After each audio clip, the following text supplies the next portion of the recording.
The royal chamber of Zer Prime was crafted to overwhelm anyone bold enough to enter. The designers had outdone themselves, perhaps a bit too much. Towering spires of obsidian reached skyward toward a ceiling so distant it vanished into darkness. The walls flickered with holographic tapestries portraying the relentless, bloody saga of the Zer Empire. Beneath these grand illusions, emissaries and generals stood still as statues, their faces frozen in a blend of awe and dread. No one uttered a word. No one even dared to inhale too loudly.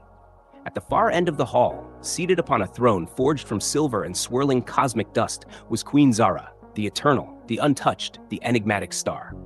And in the middle of this majestic chamber, surrounded by some of the galaxy's most fearsome individuals, stood Elias Carter. He looked entirely unaware of the peril he was in. Elias didn't exactly know how he ended up here. Well, technically, he did. One miscalculation during hyperspace had turned what should have been a routine supply drop into a chaotic emergency landing on the most dreaded planet in the region. He hadn't even had a moment to call for help before security forces descended, surrounded his ship, hauled him out, and dragged him through what could only be described as a fortress designed by someone with a serious obsession for jagged architecture. Just when he was bracing for a swift and ugly end, the guards exchanged uncertain glances. Instead of atomizing him on the spot, they decided, for reasons beyond his understanding, to escort him here, to her.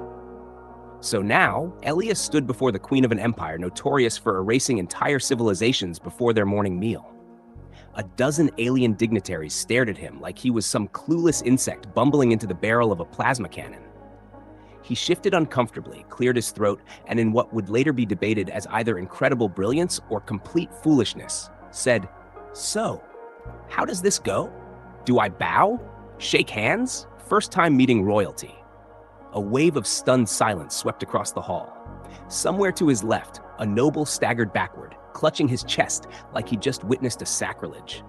Even the guards, whose expressions hadn't flickered once before, now tightened their grips on their weapons, silently weighing whether to end this embarrassment for good. But the most alarming response came from the queen herself. She laughed! Not a refined, diplomatic giggle. Not the sinister cackle of a tyrant watching a fool's last moments. It was genuine, sharp, unexpected. A sound that rang through the throne room like the chime of a sacred bell. It was also the first time anyone had heard it in years. The nobles looked horrified. Elias just blinked. Glad I could liven things up? Zara leaned forward slightly, resting her chin on her hand, her luminous gaze locked onto him, glowing with the light of distant galaxies. She was breathtaking in the same way an eclipse is, something you instinctively know you shouldn't stare at but can't help admiring. Her long, tapered ears twitched ever so slightly. Elias had no clue what that meant, but it seemed like amusement. "You are unusual, human," she said, her voice like silk in shadow. "Stranger still that you do not quake in my presence." "Well, I kind of thought I'd be vaporized on sight," Elias said with a shrug. "So honestly, this is going way better than expected." Another ripple of whispers circled the room. His nonchalant tone was sending shockwaves through centuries of protocol. Zara tilted her head. "And if I chose to destroy you now?" Elias flinched slightly. "Then I guess I'd have to add bad at first impressions to my resume." A moment of silence. Then, against every expectation, the queen laughed again. She leaned back, tapping her fingers thoughtfully on her armrest. "You intrigue me," she murmured, mostly to herself. "A human who does not kneel, a man who does not cower. Tell me, Elias Carter, do you know who I am?" "Oh yeah, totally," Elias replied, waving a hand. "Very scary, super untouchable, intimidating aura, galaxy-crushing reputation, all that jazz." The court gasped in unison. A diplomat nearly fainted. One of the guards discreetly pressed an emergency alert. Zara raised an elegant eyebrow. "Just a person?"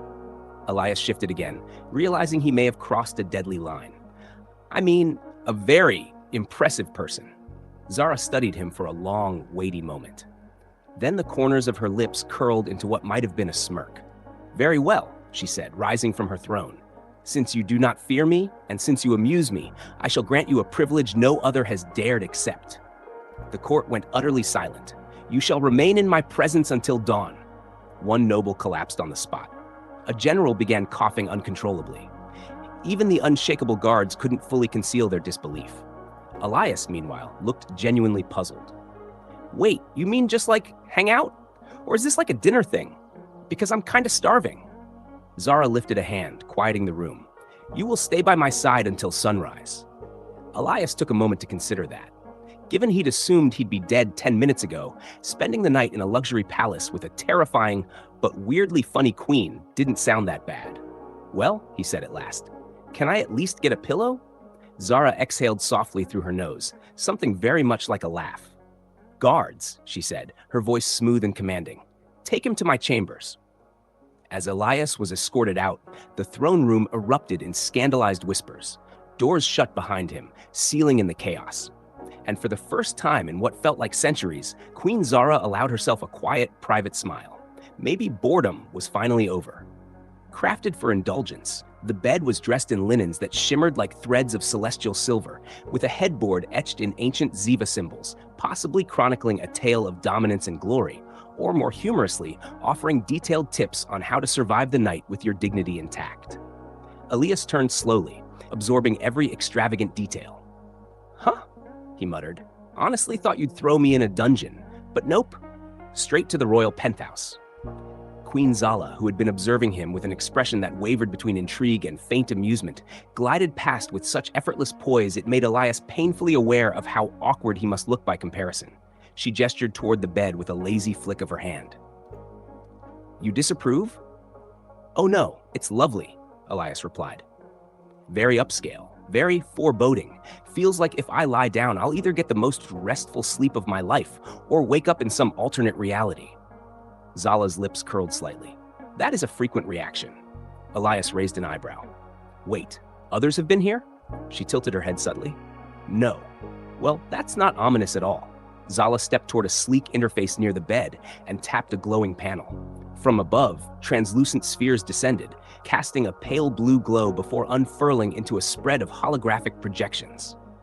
Elias realized after a moment that they were live security feeds, angles of the palace, the city, and even what seemed to be a vast orbital fleet hovering in space. She motioned to the images. These are the throne's eyes. They allow me to monitor every movement within my territory. Ah, Elias nodded. Classic omnipotent ruler with a galaxy-wide surveillance setup. You ever just, I don't know, switch it off and binge some space soap operas? Zala gave him a long, unreadable glance. Why would I do that? I don't know, for fun? To see something other than endless political drama or looming revolts? She turned back to the console, and for a fleeting second, Elias caught a shadow of something unreadable crossing her face. Entertainment, she murmured. It has been a long time since I sought such things. Elias clapped his hands. Now, that's just sad. We've got to fix that. He pointed to the console. Come on, there's got to be a Zlar comedy or two. Maybe something featuring. He squinted at one of the feeds where a group of nobles were flailing in panic. Those guys. Wow, they're really losing it over the fact that I'm still breathing. Zala made a quick gesture, and the feed zoomed in. The nobles looked utterly unhinged, some ready to declare war, others arguing furiously, as if Elias were some mythical cosmic prankster sent to destabilize the Dominion. Elias chuckled. This is gold. They have no idea what to make of me. Zala let out a faint hum, her long ears twitching. They fear disruption. Elias tilted his head. And what about you? She didn't answer right away. Instead, she moved toward a curved table on the far side of the room. A moment later, a section of the floor shifted, revealing a levitating tray of food. The dishes were works of art, combinations of luminous blues and deep purples, each plate filled with what Elias could only describe as suspiciously elegant alien cuisine. He eyed one gelatinous cube with suspicion. It was definitely moving. So, is this thing supposed to be alive? Or is that just a charming little surprise? Zala smirked. It is simply reacting to the ambient temperature. Elias narrowed his eyes. Okay, but if this wobbly thing tries to run, I'm calling it self-aware and filing for political asylum. The queen calmly picked up a delicate utensil and sampled one of the glowing pieces, entirely unfazed. Elias, after taking a bracing breath, followed suit, bracing for a culinary disaster or transcendence. The taste was surprising. Not unpleasant, not exactly tasty, just wholly unfamiliar. The texture dissolved almost instantly, leaving behind a tingling sensation, like a faint electrical current buzzing on his tongue. Not bad, he admitted. Weird, but not bad. Zala's expression remained unreadable. You are adaptable. Or just starving, Elias replied with a shrug. They ate in companionable silence, not awkward, but something quieter, gentler. For the first time since his arrival, Elias wasn't consumed by thoughts of how precarious his situation was. Instead, he found himself watching her. The way Zala's ears flicked slightly when she was deep in thought. The way her gaze lingered on the holograms even as she pretended not to watch. The way the invisible burden of her empire sat on her shoulders, even here, in the most lavish room in the galaxy. And beneath all that, Elias wondered, for all her mystique, for all the awe and fear she commanded, maybe she was just as lost as he was. He leaned back, stretching slightly. Okay, serious question. Do I get my own quarters or am I supposed to crash here? No offense, but that bed looks like it might eat me alive. Zala's lips lifted faintly. You will remain here. Elias sighed with theatrical dread. Fantastic. No pressure or anything. She studied him for a moment, her gaze unreadable. You are unlike anyone I have ever encountered. Elias grinned. Yeah, I hear that a lot. And as the strange night unfolded, while stars shimmered quietly outside the chamber's high glass walls, the impossible distance between them began, almost imperceptibly, to close. The night carried on in the Queen's chambers, measured not in hours or planets, but in something entirely more fragile, the shifting space between two unlikely souls. Time passed not by the drifting of stars, but by the unspoken weight of everything left unsaid between them. The formidable and legendary Queen Solara, dreaded across star systems, sat in uncharacteristic stillness, her gaze fixed on the stars shimmering beyond the translucent walls. Elias, the bizarre, accidental intruder into her vast dominion, had casually sprawled across the enormous bed, hands resting behind his head as though he owned the place. So, he mused aloud, staring up at the ceiling. Not that I'm complaining about being the most baffling development your court has seen in decades, but why me? Solara didn't look at him. Perhaps destiny, she said simply. Elias snorted. Oh, sure. Fate, the galaxy's favorite excuse for throwing reckless humans into political minefields. A faint, barely noticeable smile tugged at the edge of her mouth. Or maybe, she said softly, I was just intrigued. He turned toward her. Intrigued by what exactly? She paused. The sovereign whose words could command armies, whose decrees reshaped star sectors, hesitated. Then, with deliberate calm, she replied, I wondered what it would feel like to have someone stand beside me, without fear.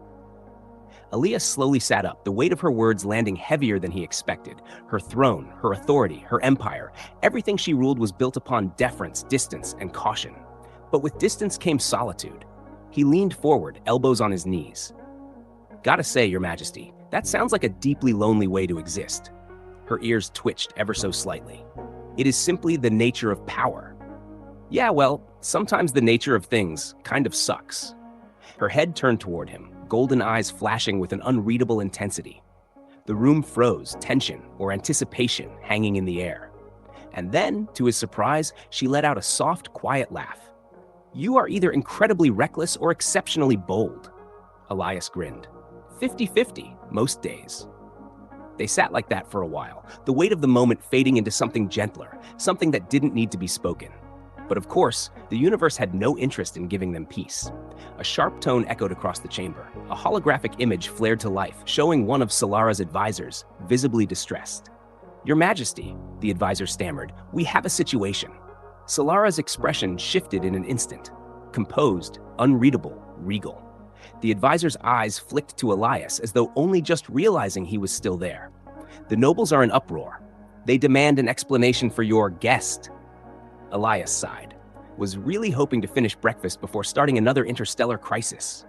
The advisor didn't smile, but Solara leaned back in her chair, entirely unfazed. Let them wait, the advisor blinked. With all due respect, Majesty, my decision stands, she said firmly.